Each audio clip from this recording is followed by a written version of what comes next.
Still in Zimbabwe, an estimated 2.2 million people are facing food shortages in a country that once upon a time was Southern Africa's breadbasket. The country is hoping to import about 150,000 tons of maize from South Africa in order to deal with this crippling shortage. While the country produced 1.4 million tons of maize in 2012, that dropped to 800,000 tons last year, has left an enormous gap to fill. Zambia, also usually a net exporter of corn or maize, depending on which side of the world you're on, to Zimbabwe, has also experienced a drop in output this year.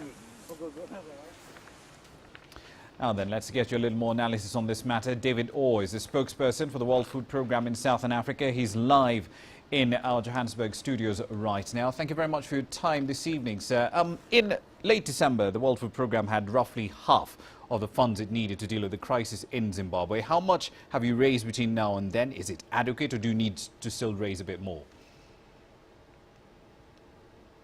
No, we have a rather severe budget shortfall in Zimbabwe. It's not the only country in the region where we have these challenges, but we need approximately $80 million to sustain our relief and recovery operation in Zimbabwe in coming months.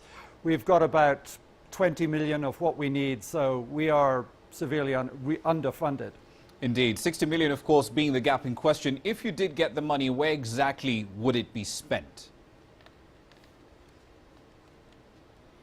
Well, we need, as I say, to keep this operation going.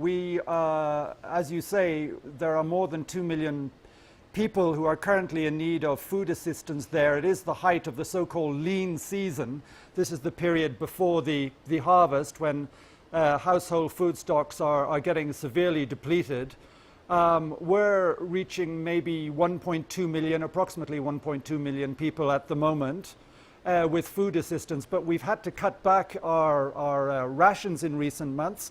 We're going to have to continue doing so because of a lack of funding, and this is severely impacting, obviously, on the food security of those most in need. We'll try to keep assisting those who are most vulnerable in the rural areas, but as I say, it's a bad situation. Up to a quarter of the rural population is facing hunger at the moment. Indeed. Finally, David, there's several crises around the world right now. Syria, Central African Republic, South Sudan.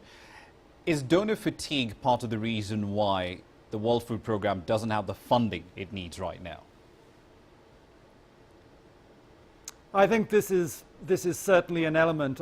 Just in Africa alone, we've got several big crises: Central African Republic, South Sudan, further afield, the Philippines after the typhoon, and of course Syria. We were part of a joint UN appeal launched yesterday for $6.5 million for humanitarian assistance inside and outside Syria for the refugees as well. So this is a huge strain, obviously, on donors' ability to service all these multiple emergencies at any one time, and we're continuing to reach out to our donors in Zimbabwe and elsewhere to sustain our programs. Indeed. We'll have to leave it there for the time being. Thank you very much for your time this evening. That's David Orr. He's the spokesperson for the World Food Programme with regard to their operations in Southern Africa.